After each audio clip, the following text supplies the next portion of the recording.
주간의 주요 뉴스를 살펴보는 중부메일 이슈톡입니다. 중동호흡기지용군 메르스가 빠른 속도로 전국적으로 퍼져나가고 있습니다.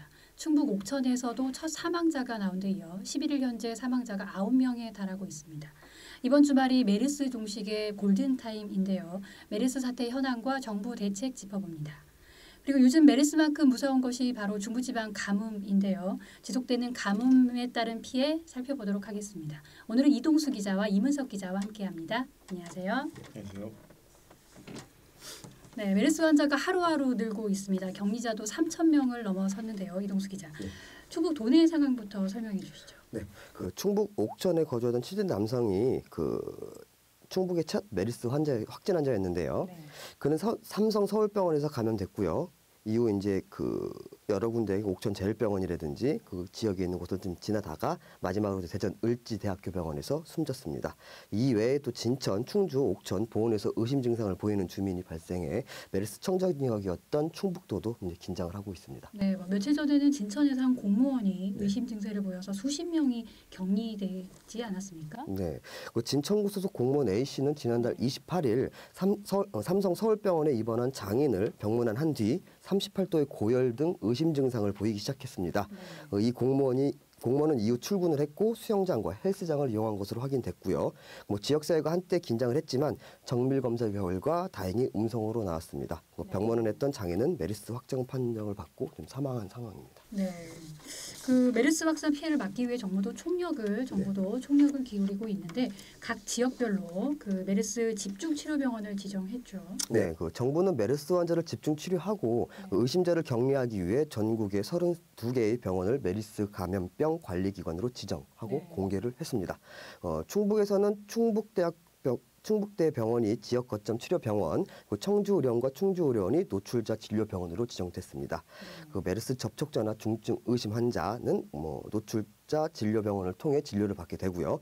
확진 시에는 지역 거점 치료병원으로 옮겨져 치료를 받게 되는 겁니다. 네, 그렇군요. 메르스 환자를 접촉했거나 의심 증상이 나타나면 청주의료원이나 충주의료원에서 치료를 받게 되는 거고 확진 판정을 받을 경우에 충북대병원에서 격리 치료를 받게 된다는 것이군요. 네, 이문석 기자. 메르스 환자들은 음압병상에서 격리 치료를 받게 되는데 도내에는 어느 정도 확보되어 있습니까? 네, 음압병상은 기압차를 이용해서 공기가 항상 병실 안쪽으로만 유입되도록 설계된 특수병상입니다. 메르스나 결핵 등 각종 감염병 환자를 치료하는 데 사용하게 되는데요.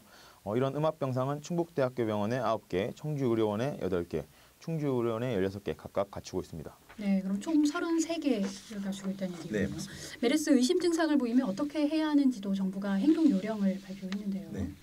메르스 노출 의료기관을 이용했는데 이상 증세가 나타났다면 먼저 보건소에 신고를 한 후 보건요원의 안내에 따라 행동하면 됩니다. 이제 무작정 대형 병원을 찾았다가 2차 감염이 될 수 있기 때문에 보건소에 신고를 먼저 하는 것이 가장 중요하다고 할 수 있습니다. 응급 상황일 경우에는 응급실에 선별 진료소를 갖춘 병원을 이용해야 합니다.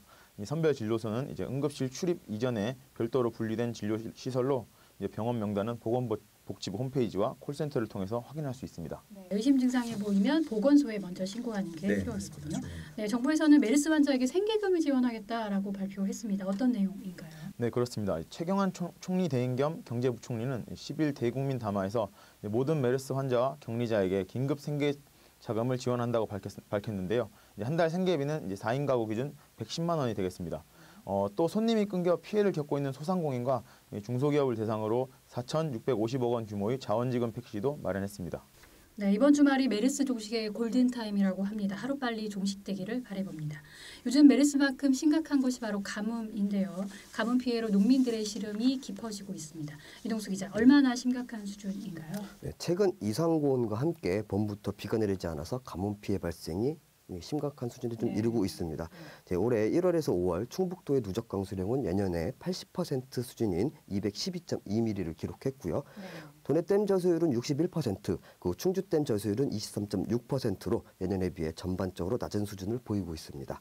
저수지도 바닥을 드러낼 상황을 놓였는데요. 도내 저수율은 60%에 그치고 있는 실정입니다. 네, 사실 올해 좀 예년에 비해서 비가 좀 적게 온 것 같아요.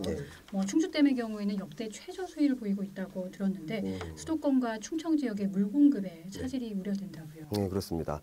충주댐의 경우 1985년 댐 준공 이후 처음으로 최저 저수율인 23%를 보이고 있습니다. 장애나루 유람선도 지난날부터 운행을 중단한 상태고요. 공업용수는 물론 농업용수, 먹는 물조차도 공급에 차질이 예상되고 있는 상황입니다. 가뭄으로 뭐 농작물이 그 작황부지를 겪으면서 채소값도 많이 올랐죠. 네, 많이 올랐습니다. 네. 이게 채소 가격이 줄줄이 상승하면서 장바구니 물가가 크게 올라가고 있는 실정입니다. 한국농산식품유통공사에 따르면 10일 배추 한 포기 평균 가격 경락 가격은 2,393원으로 1년 전보다 214.9%나 올랐고요.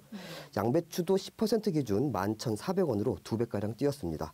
대파와 시금치, 양파, 무도 큰 폭으로 상승되고 있습니다. 네, 올해 뭐 장마가 예년보다 늦게 찾아온다고 하는데 대책이 시급해 보입니다. 이무석 기자, 충북도는 올해 어떤 가뭄 대책을 세워놓고 있습니까? 네, 충북도는 지난 4일 가뭄 단계를 이제 준비, 우려, 확산, 마무리 등 4개 단계로 나누고 단계별 종합대책을 수립해서 각 시군과 유관기관에 긴급 시달했습니다.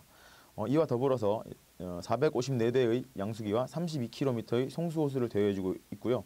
옥수수와 고구마, 감자 등을 재배하는 밭 288헥타르에 관수 작업을 실시하고 도내 저수지인 771개소 저수지에 이제 4일 공급, 3일 단수를 하는 간단 급수 조치를 취하고 있습니다. 네, 각 시군의 조치도 중요할 것 같아요. 네, 맞습니다. 청주시는 이제 예비비 4억 원을 긴급 투입하기로 결정했고, 단양군은 농업용수 공급이 원활치 않은 농가를 위주로 지원하는 민관, 합동, 단비 기동대를 운영하고 있습니다.